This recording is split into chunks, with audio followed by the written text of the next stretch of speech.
Hello everyone, this is Suman Parashar and you are watching my channel Maths से।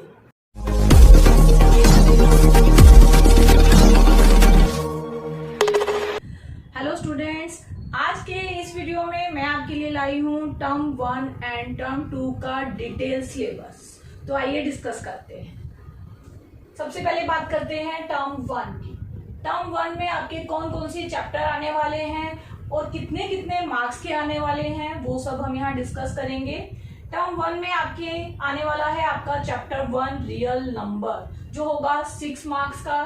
Second chapter polynomial and third chapter pair of linear equation in 2 variable. ये दोनों chapter मिला के आएंगे 10 marks के। फिर आपका डायरेक्टली आएगा चैप्टर 6 ट्रायंगल्स। ट्रायंगल्स 6 मार्क्स का होगा। नेक्स्ट चैप्टर आपका 7 चैप्टर है कोऑर्डिनेट ज्योमेट्री, वो भी होगा 6 मार्क्स का। चैप्टर 8 इंट्रोडक्शन टू ट्रिग्नोमेट्री, वो होगा 5 मार्क्स का। Chapter 12 area related to circle, ये होगा 4 मार्क्स का। एंड चैप्टर 15 प्रोबेबिलिटी, वो होगा 3 मार्क्स का। तो इन सब मार्क्स का टोटल होता है 40 मार्क्स। तो 40 मार्क्स का आपका एमसीक्यू पेपर होगा। इसके अलावा आपके जो 10 मार्क्स हुए वो आपको इंटरनल असेसमेंट से दिए जाएंगे। 10 मार्क्स में क्या क्या इंक्लूड होगा? 10 मार्क्स में इंक्लूड होंगे आपके पीरियोडिक टेस्ट जो रहेंगे 3 मार्क्स के, मल्टीपल असेसमेंट जो आपकी क्लास में होते हैं उनका 2 मार्क्स का रहेगा।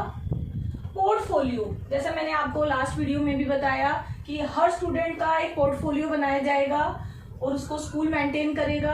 उस पोर्टफोलियो के आपको 2 मार्क्स मिलेंगे। उसके बाद है स्टूडेंट एनरिचमेंट एक्टिविटीज और इसमें आते हैं आपके प्रैक्टिकल वर्क। जो भी आपकी प्रैक्टिकल वर्क आप करते हैं उनसे आपको मिलेंगे 3 मार्क्स। तो ये हुआ बाकी के 10 मार्क्स का डिस्ट्रीब्यूशन। तो 40 मार्क्स प्लस 10 मार्क्स, तो आपका टर्म 1 होगा 50 मार्क्स का। अब आ जाते हैं टर्म 1 के डिलीटेड टॉपिक्स। कौन कौन से टॉपिक्स हैं जो आपके टर्म 1 में नहीं आ रहे हैं? तो आप स्टार्ट करिए चैप्टर 1 से। चैप्टर 1 रियल नंबर्स, उसमें यूक्लिड, डिवीजन, लेमा और उससे रिलेटेड क्वेश्चंस आपको नहीं करने हैं। तो मार्क कर लीजिए एक्सरसाइज 1.1, ये आपको नहीं करनी। चैप्टर 2 पॉलिनोमियल्स, पॉलिनोमियल में से आपको relationship of zeros and between the quadratic polynomial का टॉपिक ही करना है। उसके अलावा अगर आपको मिलता है relationship of zeros and cubic and by quadratic polynomial तो वो आपको नहीं करना है। आपको क्या क्या नहीं करना है? आपकी टेक्स्ट बुक में से आपको एग्जाम्पल 5 नहीं करना है। 2.3 एक्सरसाइज पे आ जाते हैं, उसमें से आपको क्वेश्चन नंबर 3 नहीं करना है।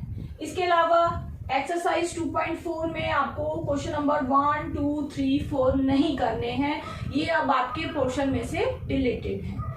अब आ जाते हैं चैप्टर 3 पे, pair of linear equations in 2 variable. यहाँ क्रॉस मल्टीप्लिकेशन मेथड को निकाल दिया गया है, ये आपको नहीं करना है। इट मींस इससे रिलेटेड एक्सरसाइज 3.5 आपको करनी है, बट उसमें हम यूज करेंगे एलिमिनेशन या सब्स्टिट्यूशन मेथड का। नेक्स्ट है आपका चैप्टर 6 ट्रायंगल। ट्रायंगल आपको कंप्लीट करना है, कुछ भी पोर्शन डिलीटेड नहीं है, no deleted portion. Next chapter है chapter 7 coordinate geometry. Coordinate geometry में एरिया ऑफ ट्रायंगल आपको नहीं करना है और ये है एक्सरसाइज 7.3। तो एक्सरसाइज 7.3 को आप मार्क कर लीजिए, ये आपको नहीं करनी है। चैप्टर 8 इंट्रोडक्शन टू ट्रिग्नोमेट्री, यहाँ से आपको कॉम्प्लीमेंट्री एंगल वाला टॉपिक डिलीट कर दिया गया है और वो है एक्सरसाइज 8.3। क्वेश्चन नंबर 3 एक्सरसाइज 8.4 वो भी इसी से रिलेटेड है, तो वो भी आपको नहीं करना है। और नेक्स्ट चैप्टर है chapter 12 area related to circle. यहाँ पे आपको वो क्वेश्चंस नहीं करने हैं जहाँ पे सेंट्रल एंगल 60 और 90 डिग्री को छोड़ के कोई भी सेंट्रल एंगल अगर आ रहा है तो वो क्वेश्चन आपको नहीं करने हैं। इट मीन्स कुछ मैंने यहाँ पे एग्जाम्पल के तौर पे लिखा है, जैसे एग्जाम्पल 3 वहां पे सेंट्रल एंगल है 120 डिग्री। इसी तरह से क्वेश्चन नंबर 7 एक्सरसाइज 12.2 वहां भी सेंटर एंगल 120 डिग्री है। तो ये टॉपिक्स आपको नहीं करने हैं, जिसमें सेंट्रल एंगल 120 है, मींस 90 से ज्यादा सेंट्रल एंगल वाले क्वेश्चन आपको नहीं करने हैं। नेक्स्ट टॉपिक है प्रोबेबिलिटी। प्रोबेबिलिटी में भी कोई डिलीशन नहीं है, तो आपको ये चैप्टर भी कंप्लीट करना है। अब आ जाते हैं सेकेंड टर्म में। पहले बात कर लेते हैं मार्क्स के डिस्ट्रीब्यूशन की और कौन कौन से चैप्टर आ रहे हैं हमारे सेकेंड टर्म में। तो सेकेंड टर्म में हमारे चैप्टर आ रहे हैं chapter 4 quadratic equation, chapter 5 arithmetic progression, chapter 9 some application of trigonometry, chapter 10 circle, chapter 11 construction, chapter 13 surface area and volume and chapter 14 statistics. Marks का डिस्ट्रीब्यूशन ऐसा रहेगा, quadratic and AP arithmetic progression मिला के 10 marks का, application of trigonometry रहेगा 7 marks का, circle and construction मिला के आपको 9 मार्क्स का, surface area and volume 6 marks का, स्टैटिस्टिक होगा 8 मार्क्स का। तो ये हुआ 40 मार्क्स। इसके अलावा इंटरनल असेसमेंट के होंगे 10 मार्क्स, 40 प्लस 10 हो गए 50। 10 मार्क्स में क्या क्या इंक्लूड होगा, बिल्कुल वैसे ही जैसे टर्म 1 में है। आपके पीरियोडिक टेस्ट होंगे 3 मार्क्स के, मल्टीपल असेसमेंट जो आपकी क्लास में होंगे वो 2 मार्क्स के, उसके बाद है पोर्टफोलियो, उसकी वेटेज भी 2 मार्क्स की, एंड स्टूडेंट एनरिचमेंट एक्टिविटीज पूरे साल जो भी प्रैक्टिकल वर्क आप करते हैं उसके रहेंगे 3 मार्क्स। तो बिल्कुल वैसे ही 40 मार्क्स का सब्जेक्टिव पेपर अगर हो पाता है, प्लस 10 मार्क्स का आपका इंटरनल असेसमेंट और 50 मार्क्स का आपका रहेगा second term. First term 50 marks, second term भी 50 मार्क्स। अब आ जाते हैं सेकेंड टर्म के डिलीटेड टॉपिक्स पे। कौन कौन से टॉपिक हमें नहीं करने हैं, तो हम चैप्टर वाइज यहाँ डिस्कस करेंगे। चैप्टर 4 क्वाड्रेटिक इक्वेशन, यहाँ आपको कंप्लीटिंग द स्क्वायर मेथड नहीं करना है।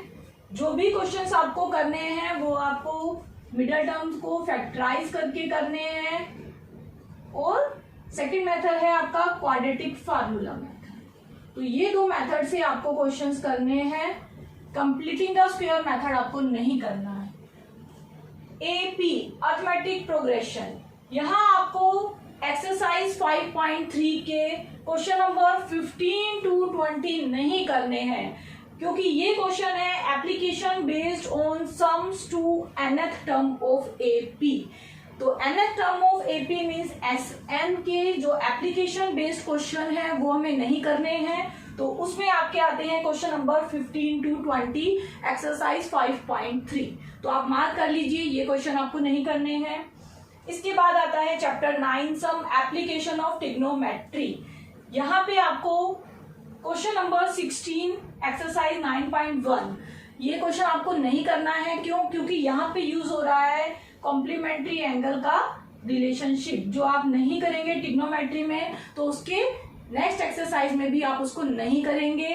तो मीन्स आपका बहुत ज्यादा पोर्शन इसमें से डिलीटेड नहीं है। एप्लीकेशन ऑफ ट्रिग्नोमेट्री में आपको ऑलमोस्ट सब कुछ करना है। उसके बाद आता है आपका चैप्टर सर्कल। सर्कल आपको कंप्लीट करना है, नो डिलीशन, कोई भी डिलीशन नहीं हुआ है इसमें। नेक्स्ट है चैप्टर 11 कंस्ट्रक्शन। चैप्टर 11 कंस्ट्रक्शन में आपको इंटरनल बाइसेक्टर वाले क्वेश्चन ही करने हैं एक्सरसाइज 11.1 में से। मीन्स आपको question number 3, 4, 6 and 7, question number 3, 4, 6, 7 में आपको एक्सटर्नल बाइसेक्टर करना पड़ता है, वो आपको नहीं करने हैं, तो वो हुआ डिलीटेड पोर्शन। अब आ जाइए surface area and volume chapter 13। यहाँ आपको फ्रस्टम ऑफ द कोन नहीं करना, मीन्स आपको लास्ट एक्सरसाइज 13.4 नहीं करनी है। उसके बाद चैप्टर 14 आता है स्टैटिस्टिक। स्टेप डेविएशन मेथड आपको नहीं करना, मीन्स आप मीन अगर फाइंड आउट करना चाहते हैं तो आप डायरेक्ट मेथड का यूज करेंगे या आप यूज करेंगे एज्यूम मीन मेथड का। स्टेप डेविएशन मेथड आपको यूज नहीं करना है। इसके अलावा graphical representation of cumulative frequency distribution, ये टॉपिक भी आपको नहीं करना है। मींस आपको exercise 14.4 last exercise of statistic भी आपको नहीं करनी है। तो आपका ये पोर्शन सेकंड टर्म में से डिलीट कर दिया गया है। तो काफी पोर्शन कम हो चुका है फर्स्ट टर्म और सेकंड टर्म में से। तो आप सभी अब अपनी प्रिपरेशन कीजिए, डिलीटेड पोर्शन को नहीं करना है। और इसके अलावा अगर कोई भी अपडेट मुझे मिलता है तो मैं आपके सामने फिर से हाजिर होंगी। Thank you.